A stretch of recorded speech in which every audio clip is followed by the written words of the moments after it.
नाज पे इश्क सोला भी है, इश्क दरिया भी है, इश्क हंसता है सर पे कफन बांध के। कौमदी नाम मालिन की बेटी रही, जिसके सूरत पे दुनिया रही हारती। खास शिवरात्रि को शिव पूजन चले, हुस्न मलिका किले थाल में आरती। भैया हमारा थोड़ा सा आउ बढ़ा था। हेलो हेलो ए भैया, इश्क में जिंदगी का लुटा कारवां, इश्क का नूर है हुस्न के नाज पे। लोग बतावलन भूख न जाने जूठी भात, नींद न जाने टूटी खाट, इश्क न जाने जात को जात। नींद अगर लगे लगी तो कंकड़े रही, काटे रही, खेते रही, कहीं भी रबा। नींद अगर आवे लगल तो आदमी जहां के तहें सुते लगी। भूख लगल है, खूब भूख लगल है, अगर केहू को जूठा भात भी है, बासिये है, लेकिन उहो के समय आदमी ग्रहण करेला। इश्क जब हो जाला तो लोग बतावलन प्यार अंधा होता है। जल्ला ये एक बार कैले रहलन, कैसे कैले रहलन वो रिंकू भैया पति हैं। कौमदी इतना खूबसूरत, इतना खूबसूरत, इतना खूबसूरत लगे भगवान सच्चों में गढ़ के बनौले रहलन। शिवरात्रि के दिन आरती का थाल सजाए के शंकर भगवान के मंदिर में जात रहे पूजा करे के लिए। जब पूजा करे के लिए जात रहे तब भयल का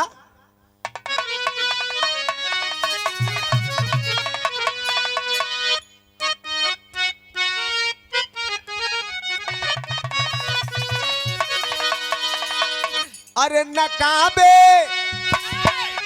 अरे नकाबे हुस्न मुसलसल उठाई जाती है। अरे नकाबे हुस्न मुसलसल उठाई जाती है।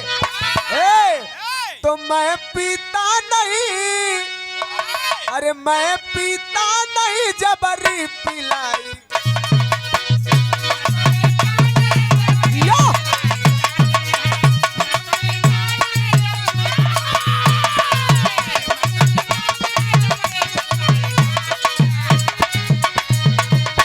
अरे तो जवानी, अरे जवानी जंग में 16 कभी उगलती है। जवानी जंग में 16 कभी,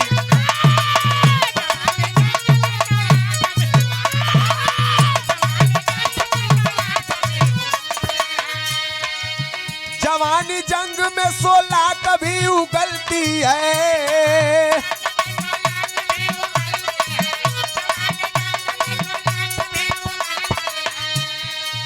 जवानी जंग में 16 कभी उगलती है। खुली तलवार तो गरूर को निकलती है। खुली तलवार तो गरूर को,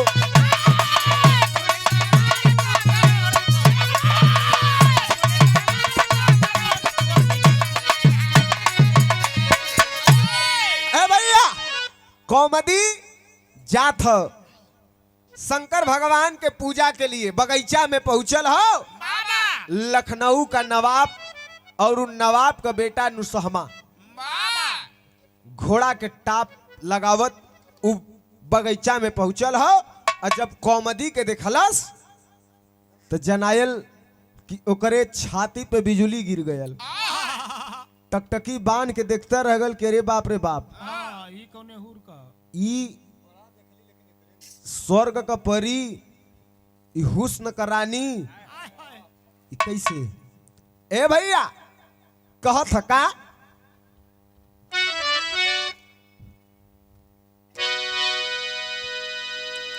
कहाँ से शिव पूजन को वाई गुलबदन, ला ला ला ला ला। कहाँ से शिव पूजन को आई गुलबदन, ये हुस्न तेरा पूजन को आया जाने मन। हुस्न शराबी है मोहब्बत में लुटा दे, शंकर का है ये मंदिर मैं खाना बना दे। बोली तुरते कोमदी मालिन करी बहू, बोली तुरते कोमदी मालिन करी बहू, है आप सहजाद में तो बदनसीब बहू। जबरी ना फूल तोड़ो उल्फत की बाग से, खुद घर को जलाओ ना घर की चिराग से। मगर न मानयनु सहमय अत्याचार किया, मगर न मानयनु सहमय अत्याचार किया। हाय रे हाय रे, मगर न मानयनु सहमय अत्याचार किया।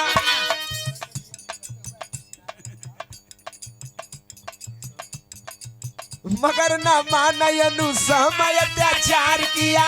हाय रे बेबस की इज्जत वही उतार लिया। थाल पूजा की गिर के बाग में छितराई गई, मानो शिव मंदिर की मर्यादा भी लुटाई गई। लुटी इंसानियत रवि, लुटी इंसानियत रवि कुरान रोने लगा, लुटी इंसानियत रवि कुरान रोने लगा, लुटी इंसानियत रवि कुरान रोने लगा। खुदा के नाम पर जगमग ईमान होने लगा।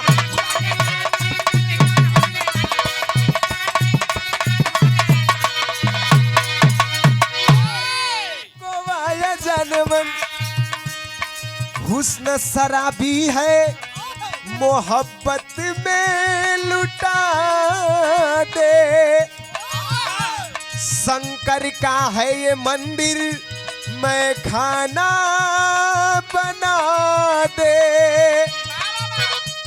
बोली तुरते कोमदी में, बोली तुरते कोमदी में बदनसीब हूँ, बोली तुरते कोमदी मालिन गरीब हूँ, है आप सहजाद में तो बदनसीब हूँ। जबरी ना फूल तोड़ो उल्फत की बाग से, खुद घर को जलाओ ना घर की चिराग से। मगर न मानयनु सहमय अत्याचार किया, मगर न मानयनु सहमय अत्याचार किया। हाय रे बेबस की इज्जत वही उतार लिया। लुटी इंसानियत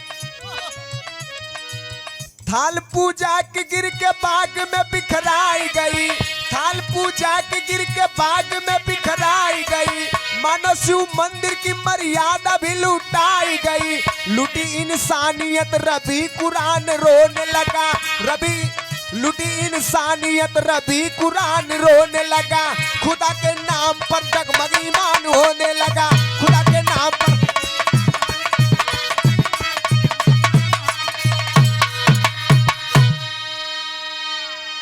घोड़ा से उतरा है और जाकर के पकड़ लिया कौमदी को, बोला कि कहाँ? कहा साहब हमको छोड़ दीजिए, हमको जाने दीजिए, हम शिव मंदिर में जा रहे हैं पूजा करने के लिए। कह के रे तू शिव की पूजा करने चली है, तेरा पुजारी मैं हूं भैया, तेरा पुजारी मैं हूं। क्या खूबसूरती है, क्या ऊपर वाले ने तुम्हें नवाजा है खूबसूरती से। ओहो एक बार मेरे आगोश में आ जाओ, मुझे गले से लगा लो, मुझे लबों से लगा लो, मैं तेरा प्यार पाना चाहता हूँ। कौमदी हाथ जोड़ लेलस कि साहब हमन गरीब है और गरीब के लगे रुपया पैसा धन दौलत सोना चांदी ना होत, यह इज्जतिये होले। एहू के आप अगर लूट लेबा तो हम कौने डारी लगब। बहुत मिन्नत कैलस, विनती कैलस, लेकिन वो माना नहीं। उसी बगीचे के अंदर उसकी इज्जत को तार तार कर दिया। उसके बाद उठा है, घोड़े पे बैठा, टाप लगाते हुए चला जाता है घर की ओर।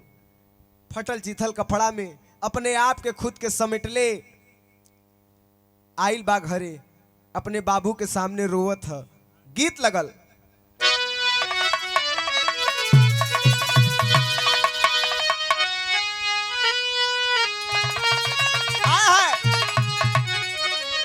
गीत बड़ा पुरान हो लेकिन एकर लहर आज भी बनल है। कैसे कि ललकी, अरे ललकी महालिया में, अरे लाल की चदरिया मोरे राम लला।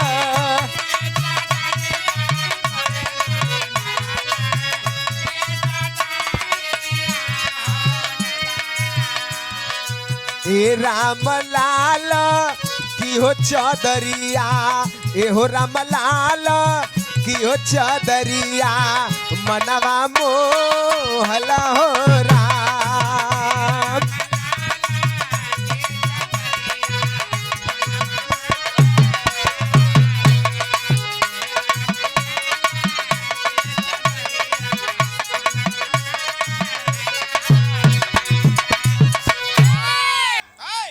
वो लड़की आई के अपने बाबूजी के आगे रोवा था। कैसे रोवा था?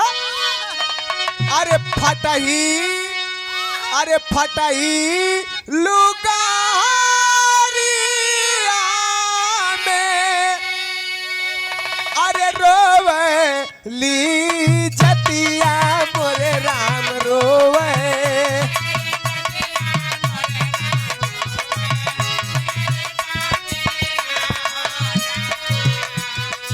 ए राम रोवे ली जतिया, छतिया फाटल हो राम।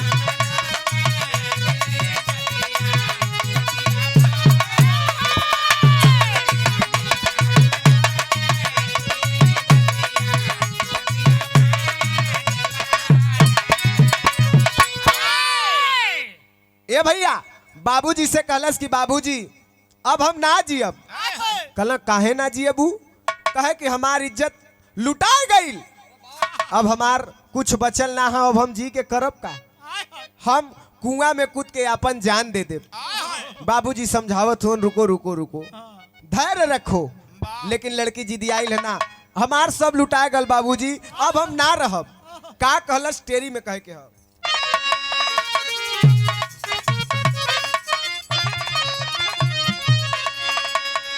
इज्जत का समियान लुट गया।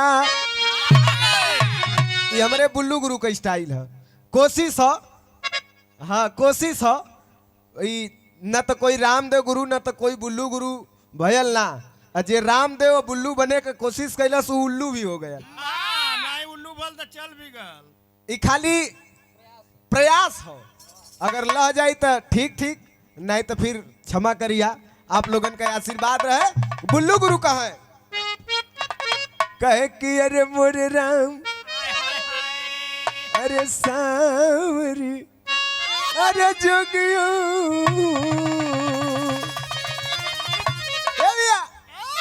कहे कि इज्जत का समय लुट गयो।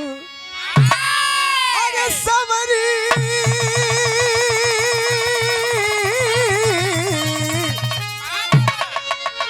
इज्जत का समियान लुट गया। अरे किया पे नूर दगा को तो बोझ परवाना, इज्जत का समियान लुट गया।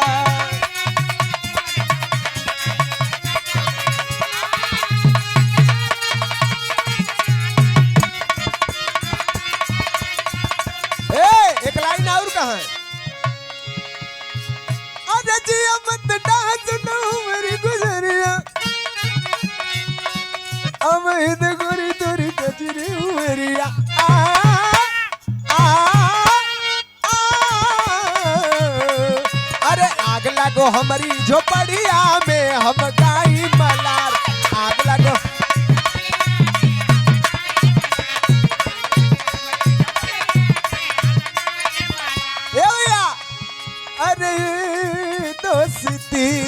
हम नहीं तोड़ेंगे तोड़ेंगे दम मगर तेरा साथ ना छोड़ेंगे। अरे ये दोस्ती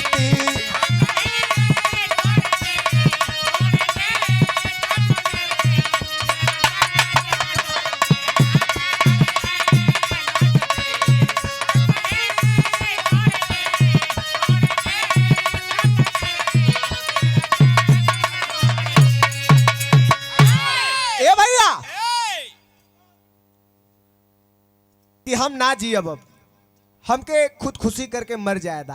बाबू समझावत हुन कितना प्यार से समझौलन। ए बेटी सुना हमार बात सुना, काहे खुद खुशी करबू, इज्जत न लूटले हो, इज्जत न लूटले हो। कह हाँ, कहे तो सुना एक हमार बात सुना। कितना कितना नसीहत पूर्ण बात बताता है वो पिता, कॉमेडी का पिता। तनी से समझा कैसे।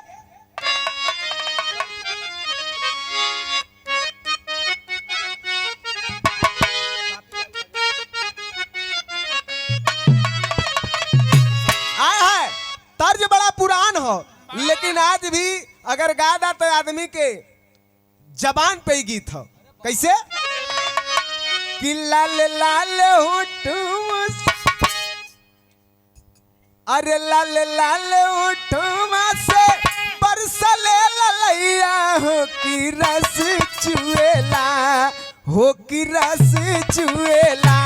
जैसे अमवा के मोजरा से रस चुएला, हो कि रस चुएला। बुढ़बा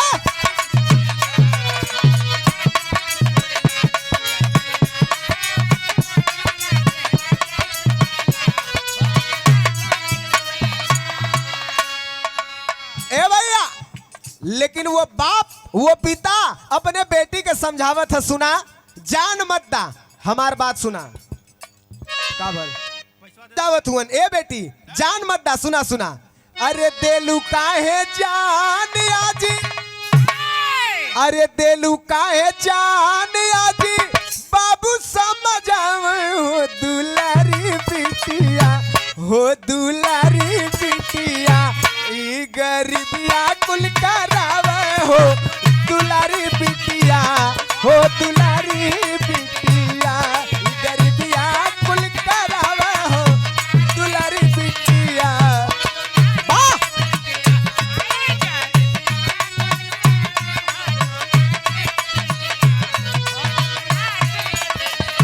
ए बेटी हमहन गरीब है, जान मत दा। एक ठे बात सुना, फूल भवरा चुमेला, फूल भवरा चुमेला या सुदना कहाला।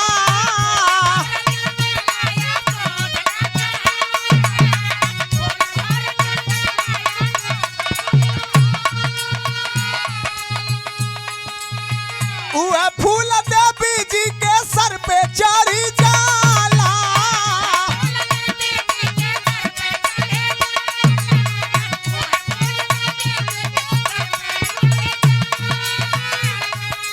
ओ सर पे चढ़ी जाला।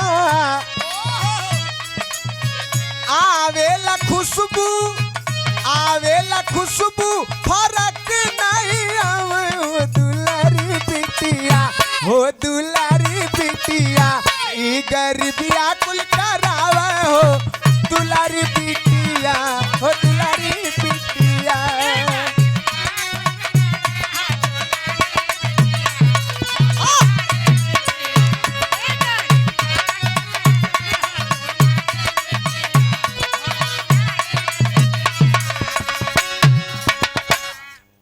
ए भैया कलश के सुना, फूल जवन होला, फूल जब खिलेला तो ऊपर भंवरा आवेला, ओकर रस चूस चूस के लेके चल जाला। लेकिन वो फूल न तो जूठा कहाला, न तो ओके लोग फेंकलन। वह फूलवा ले जाए के लोग देवी माई चाहे देवता बाबा की यहाँ चरण में अर्पित कर देवलन। और फूल अपन खुशबू ना छोड़। गैया जवन लगेले गैया का दूध निकलेला तो ओकरे पहले बछवा पियला, ओकर बाट तो अब जूठा हो गल अगर बछवा मुंह लगा देलस त, लेकिन ओकर तब भी दूध निकलेला और उ दूध भोलेनाथ के चढ़ला, देवी माई के प्रसाद में उ बनेला। जान मत दा। सुना हम एकर उपाय करब। कहे का करबा? कहलन कि सुना हुओ लखनऊ का नवाब के दरबार में दूध का दूध और पानी का पानी होता है। चलूंगा उसके दरबार में और फैसला करवाऊंगा, देखता हूं क्या फैसला करता है ये नवाब। लेके पहुंचल हुआ तब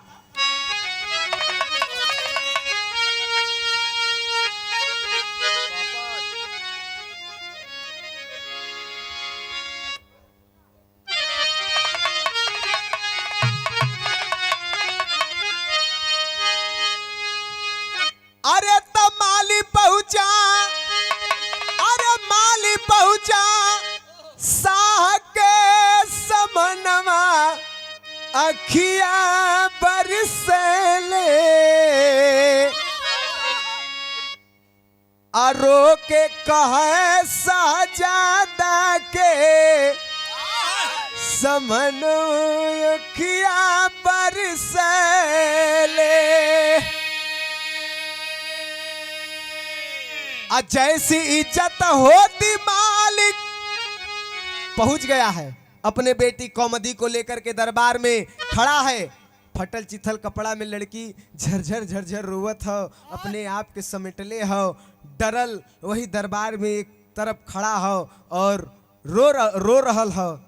पिता बगल में खड़ा हुवन। जब बादशाह देखा तो आवाज दिया, कहा तेरी हिम्मत कैसे हुई कि फूल जैसी मेरी बच्ची को, नाजुक बिटिया को इस दरबार में फटे चीथे कपड़े में अर्धनग्न अवस्था में लेकर के आने की? कहे साहब लेके आयल है ओहू में कारण है। कलन साहब आप सिंहासन पे हुआ आपो का इज्जत है। कलन हाँ। कह हम झोपड़ी में रहीला तो हमरो एक ठे इज्जत है। का कहे कि जैसी इज्जत होती मालिक अरे बादशाह अमीरों की, अब वैसी इज्जत होती हम गरीब या फकीरों की। अरे सब कर बेटी होली एक समनव अखिया बरसले अगैल हमारे बेटी के दरम अखिया बरसले। कहे कि सुना जैसन इज्जत आप कहो वैसन इज्जत हमरो हो। अरे साफ साफ बात करो, बुझौआ जैसा क्यों बात कर रहे हो? कहे साहब साफ साफ बतियावत है। जैसन अमीर बादशाह लोगन का इज्जत होला वैसे ही हमहन गरीब का भी इज्जत हो। हमहन के लगे रुपया पैसा ना हो, इज्जत खाली हो। कल हुआ क्या? कल कि हमरे बेटी का इज्जत लुटाए गई। लुट गई कैसे, कब, कहां?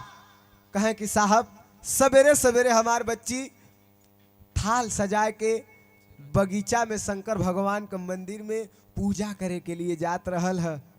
रास्ते में जबरदस्ती मेरी बेटी को पकड़ लिया गया और उसके साथ जबरदस्ती किया गया, उसके इज्जत को तार तार कर दिया गया। लाख मना करने पे, हाथ पांव जोड़ने पर भी नहीं माना। कहे अच्छा कौन किया है? कहे तब कौन किया है नाम बताएंगे तो आप फैसला करेंगे?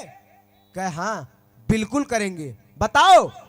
कहे साहब सुन ले ही तोहरे दरबार में दूध का दूध और पानी का पानी होला। कल एकदम सही। कहे साहब तो न्याय हमके मिले के चाहिए। कल बिल्कुल न्याय मिलेगा, पहले नाम बताओ। तब सुन के बाद सजादा तब नुसामा को बुलवाया हो। माली कहा कि साहब कोई और नहीं, आपको बेटवा नुसहमा वह हमरे बिटिया का इज्जत लूट लेलन। कहला अरे वो ऐसा कतई नहीं कर सकता। कहला साहब कहली है न्याय करे के, बेटा है इसलिए आप विचलित न हो, कृपया न्याय करें। कहला विचलित ना होते ही तुरंत आवाज देलन नुसामा को बुलवाया जाए। और नुसामा जब सामने आके खड़ा भइलन तो कहलन कि अरे बेटा, ये आदमी और ये लड़की तुम्हारे ऊपर आरोप लगा रहे हैं कि तुमने इस लड़की का बलात्कार किया है, जबरदस्ती इसके साथ किया है, इसकी इज्जत को लूट लिया है, क्या ये सच है? नुसामा चुपचाप मुड़ी सर नीचे कर लेलन। जब सर नीचे कैले हुअन तो उनकर पिता बात के समझ गिलन। कलन ओ गलती तो तूने किया है, जब गलती किया है तो उमर फारूक शाह के दरबार में न्याय का न्याय होता है, चाहे वो गरीब हो चाहे अमीर हो, सजा मिलेगी, चाहे तू मेरा ही बेटा क्यों न हो। सजा का सुनौलन, तनंगा कर इसको 100 कोड़ा मारे हुक्म सुनाया हो, अरे फिर ना करी है गरीब पर तूफानवा अखिया बरसले, सब कर बेटी होली एक समनव अखिया बरसले। कलन की सुनो, इसको 100 कोड़ा की सजा सुनाता हूं।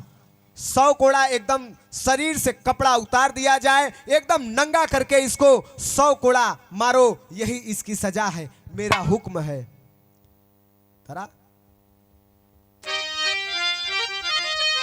मगर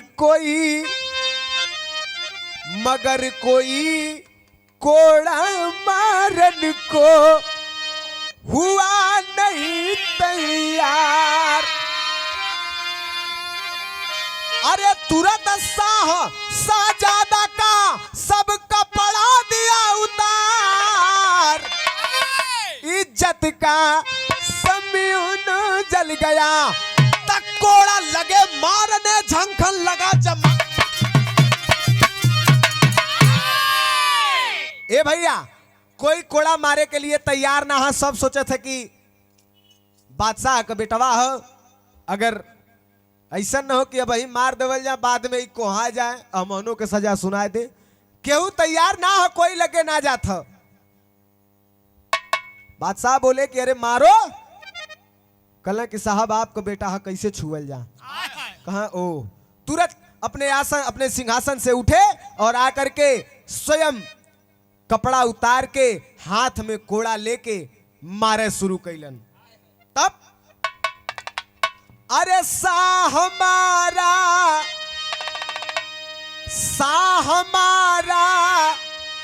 30 कोड़ा बिहस रहा इंसान,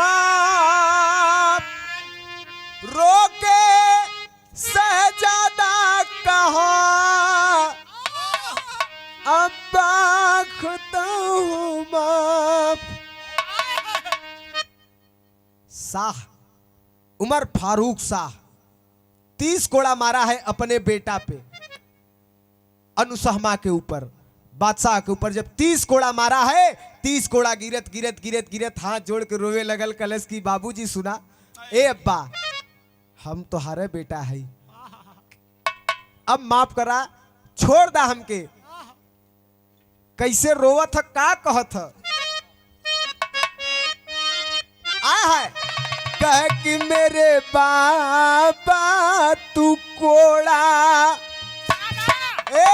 मेरे बाबा तू कोड़ा चलाओ नहीं, मेरे बाबा तू कोड़ा चलाओ नहीं, मैं बेगाना बेगाना बेगाना नहीं, मेरे बाबा तू कोड़ा चलाओ नहीं, बेगाना नहीं।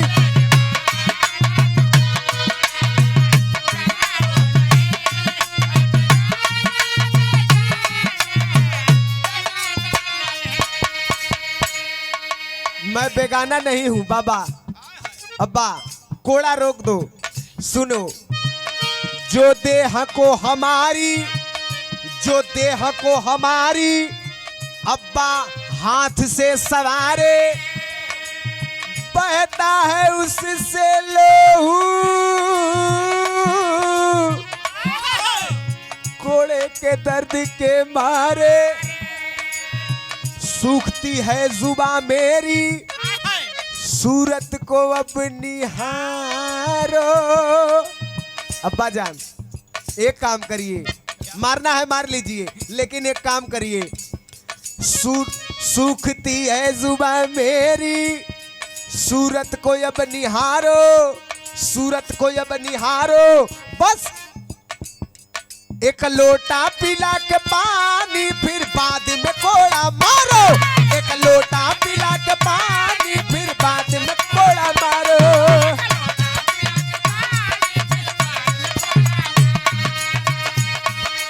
अब्बा जान, अब्बा जान, अब्बा जान, सुनिए सुनिए सुनिए।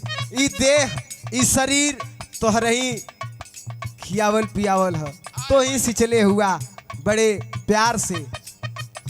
ई कोड़ा लगत हो तो कोड़ा के साथ साथ चाम उकिली आवत हो, खून बहत हो गल, हमसे गलती हो गल, ओकर सजा बस करा, अब हमके माफ कर दा। लेकिन साह बराबर कोड़ा मारता जा रहा है। कह ठीक है, मारे के हो ना, मारे के हो, मार ला, तू अपन 100 कोड़ा पूरा मार ला, लेकिन एक काम कर दा, हमके एक लोटा पानी तो पिला दा, एक लोटा खाली पानी पिला दा, हमार हलक सुखत हो, जबान सुखत हो। जो देह को हमारी अब्बा हाथ से सवारे, बहता है उससे लोहू, कोड़े के दर्द के मारे सूखती है जुबां मेरी, अरे सूखती है जुबां मेरी, सूरत को अब निहारो। एक लोटा पिला के पानी, फिर बाद में कोड़ा मारो। एक लोटा पिला के पानी, फिर बाद में कोड़ा।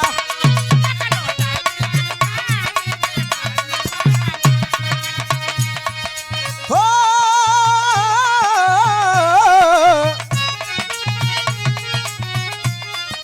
बेरहम बन के हीरा, बेरहम बन के हीरा लुटाओ नहीं, बेरहम बन के हीरा लुटाओ नहीं। मैं बेगाना बेगाना बेगाना नहीं, मेरे बाबा तू कोड़ा।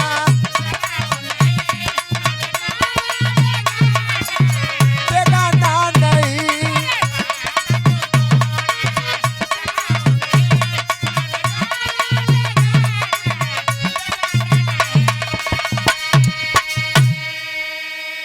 कलन इतना बेरहम न बनिए अब्बा, कम से कम एक लोटा पानी पिला दीजिए, हमारी जुबान सूख रही है, हलक सूख रहा है। मैं मर जाऊंगा, मुझे पानी पिला दीजिए। लेकिन वो माना नहीं, मारते जा रहा है। तब कहे के हो,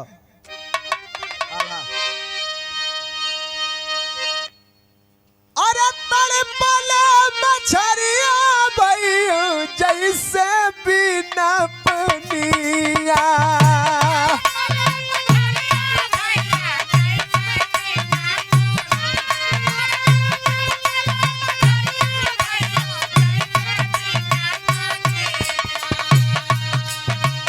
वैसे पियासल सहजादा छटपटा, लगातार सारा कोड़ा बरसाई, बोलल बालल नवा करे जा बिहरा, बड़ी बड़ी कटोरवा माई दूधवा पियौली, एक लोटा पानी आके देबू हो पिया।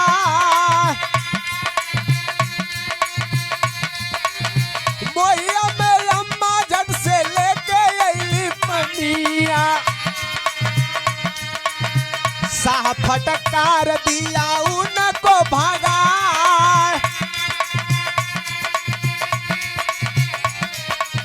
यार छूटल जा सहजादा जानवा, लेकिन त इंसाफ मोरा छूटल नहीं बा।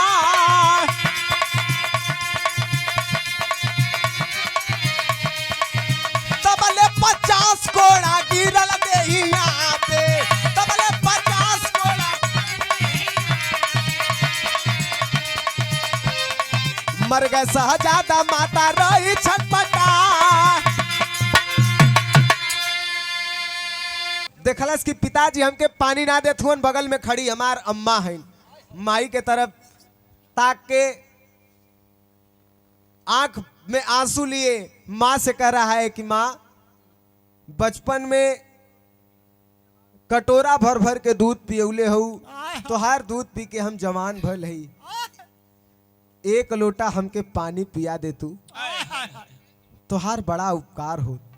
माई त माई होलिन, ना रह गयल मतारी से ममता में भूल गईलिन कि हमरे बेटा के सजा दिहल ह। दौड़ के गईलिन, झट से एक ठेलोटा में पानी लेके जो आगे आके खड़ा होथिन, तब तक साह फटकार दिया, कहा रुको, किसको पानी दे रही हो? एक मुजरिम को? मतारी हर कलश की पियासल हो तो अपने लड़का कहे ना, अभी ये मुजरिम है, अभी जब तक इसको 100 कोड़ा पूरा नहीं मार लूंगा तब तक ये मुजरिम है, 100 कोड़ा मारने के बाद तब ये अपना बेटा होगा, तब पानी पिलाओ, खाना खिलाओ, जो करना है वो करो, जो खिलाना पिलाना है वो खिलाओ पिलाओ, लेकिन अभी नहीं, इसको ले जाओ। पानी हाथे में ले ले, फटकार देलन, चली अलिन घरे में। धीरे धीरे धीरे धीरे जब 50 कोड़ा गिरल है देही पे, साह छटपटात हुअन, छटपटात छटपटात 50 कोड़ा गिरत गिरत वो साह दम तोड़ देता है, इंतकाल हो गया उसका, मर जाता है। जब मर जाता है तब बादशाह कहता है, ये देखिए एक सूचना, जब 50 कोड़ा गिरल है, इंतकाल हो गयल, जब इंतकाल हो गयल तो शाह बोला कि बे सुनिए अपने नौकरों से कि सुनिए, बादशाह बोल रहा है, सुनिए, ये मुलजिम मर गया, इंतकाल हो गया इसका। नौकर कहलन कि ये आपका बेटा रहल है, कहलन कि ना, 100 कोड़ा जब मार ले ही तब हमार बेटा हो, तब भाई 50 कोड़ा लगल हो, अभी 50 कोड़ा बाकी हो, एक काम करो। क्या कहलन?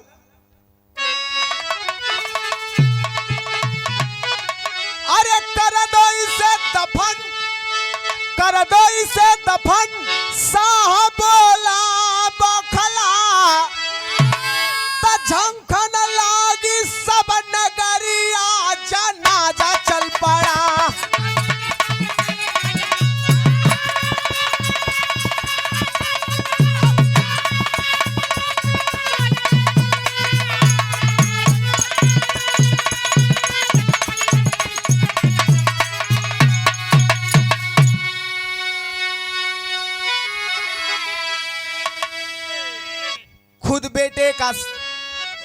खुद बेटे का सहारा अपने हाथों से कफन सवारी, माँ बेटे को कफन दिया, सर से ओढ़नी उतारी हो।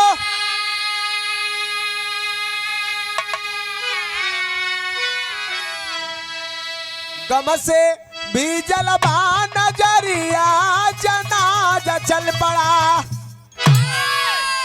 ए भैया, अपने हाथ से सजाए के जनाजा मतारी अपने ओढ़नी के कफन के रूप में अपने बेटवा के देलिन, और जब जनाजा उठ के चले लगल, पूरा नगर वाह वाह कर रहा है कि वाह वाह रे बादशाह उमर फारूक शाह, आपने गजब कर दिया, मुलजिम को मुलजिम समझे, अपने बेटा होते हुए भी अपने ही बेटा को सजा दिए, आज वो मौत के घाट उतर गया। तब तान कफन, खोद कबर, मिट्टी में लाश, सजा दे की तब ढाकी।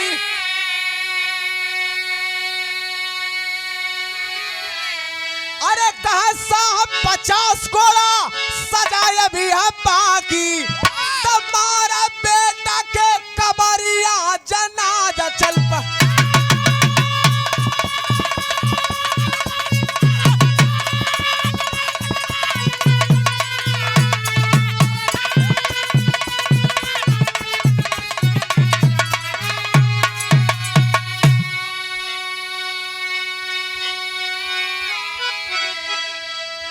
ए भैया 50 घोड़ा बाकी रहल। जब मिट्टी में दफन कर दिए लोग, सब लोग जाने लगे। मिट्टी देने के बाद उमर फारूक साहब वहीं पे रुक जाता है। लोग कलन चलिए, कहना अभी कैसे चलब, अब वही तो 50 कोड़ा मल्ले रहली तब ले मर गल, अब वही 50 कोड़ा बाकी है। मुलजिम है, इसको सजा देना जरूरी है। 50 कोड़ा वहीं पे कोड़ा निकाला है और उस अपने ही बेटा के कब्र पे सटासट 50 कोड़ा मारा है। और जब 50 कोड़ा मारने के बाद तब वहां पे खड़ा हुआ, बोला कि अब तुम मुलजिम नहीं रहा, अब हमारा बेटा हो गया। फपक के वही जना कब्र पे रो रहा है लिपट के, मेरे बेटे मुझे माफ करना, मेरा न्याय है। 100 कोड़ा पूरा मारने के बाद तब उसे अपना बेटा स्वीकारे। तब गुरु बिहारी, गुरु गणेश, गुरु रामलाल मोर बाका, स्वर्ग बसे चंद्रिका, कभी बच्चन का विजय पताका।